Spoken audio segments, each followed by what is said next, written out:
I got to talk about something serious today because, Vladimir Putin won his election. So I think it's his fourth term of 6 years. Basically, he's the czar. And as I've said before, he is a murderous gangster. There's no two ways about this. For a while, he was killing so many journalists who exposed his nefarious doings that I think Russia was the third most dangerous country on earth to be a journalist in, after like Iran and one other not unsavory place. There's all kinds of rumors about the way he killed his way to the top, setting off bombs. I mean, some of this stuff hasn't been proven, but setting off terrorist attacks and then blaming Chechens and showing himself to be a strong man. And certainly he has messed with our election system and made everybody hysterical here, although I'm not sure whether that's his fault or the people who are hysterical. But, everybody's talking about Donald Trump, Russia, Donald Trump, Russia.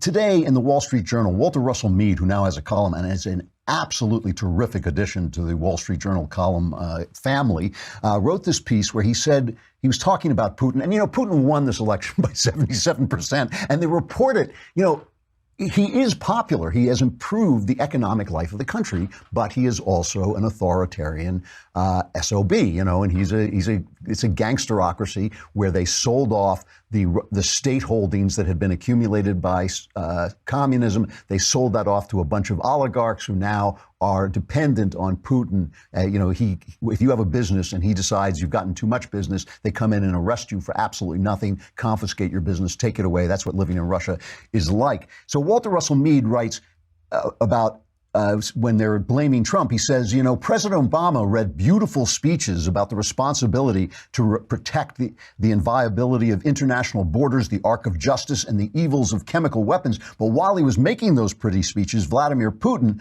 merrily conquered Crimea, invaded Ukraine's Donbas region, helped Bashar Assad fight one of the ugliest and deadliest campaigns since World War II, regained Russia's position in the Middle East that Leonid Brezhnev had lost for the Soviets in the 1970s, and used the hapless Secretary of State John Kerry as a diplomatic punching bag. Meanwhile, his agents revived old Cold War networks in Europe, used Russian finance as an instrument of subversive state power, and helped plunge the U.S. into a profound crisis of self-doubt by meddling in our 2016 presidential campaign. And it isn't just Mr. Putin, he goes on. The trio of revisionist powers includes Russia, China, and Iran, along with camp followers like Venezuela, Cuba, North Korea, and Syria. Together, they have upended the global balance of power. And China, of course, is thrilled. They sent, everybody in the West was going, great, Putin won, kind of sending him these muted congratulations.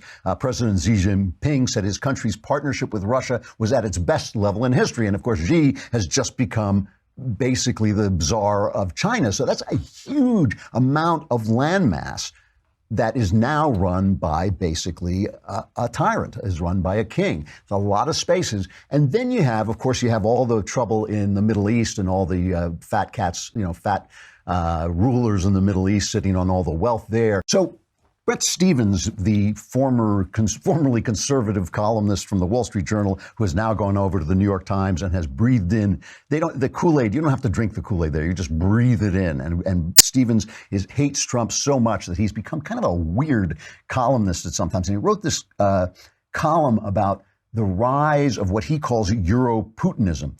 And I didn't really like the column that much. It reminded me of Seth Rogen and This Is the End. Remember I love that comedy, this apocalyptic comedy. And Seth Rogen says, I'm gluten-free. And the other guy says to him, you don't even know what gluten is. And Rogen says, gluten is everything bad. And so as with gluten, so with Putin, Bret Stephens kind of, any movement that he dislikes, he sees as helping Putin.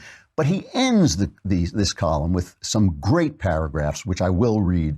He says, Europe's larger problem in the face of Putin's serial aggressions isn't a dismaying and potentially compromised U.S. president. It isn't the methods the Kremlin has used to subvert Western democracies, the troll farms, propaganda channels, email hacks, rent-a-protests, or loans to extremist parties. And it isn't a matter of ideology either. The Kremlin is as happy to ally itself with fascists as with communists, techno-anarchists, or radical environmentalists.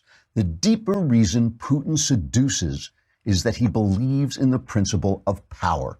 he acts. The uses of his power are mainly wicked, but wickedness at least is a quality, particularly when it is wedded to political efficacy, personal forcefulness, and the appearance of great cunning. And here's the graph that really grabbed me. He said, compare that to the last decade or so of European leaders.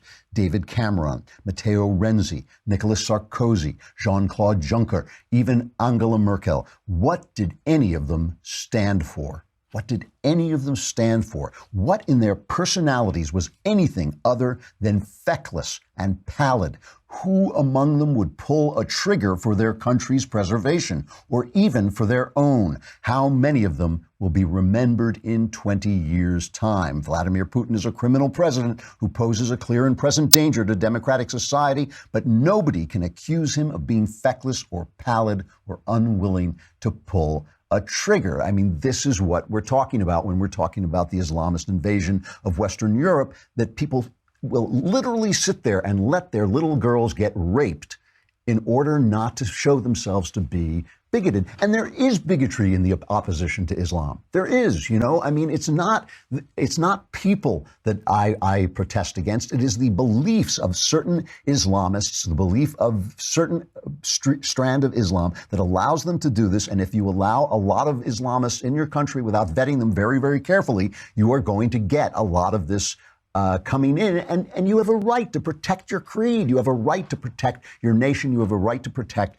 the ideas that have made the West so great. And that is what brings us back here to America and to Trump.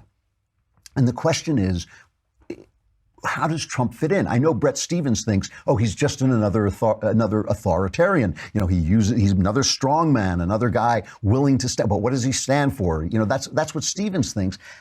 You know, so far, I don't see it. So far, I don't see it. And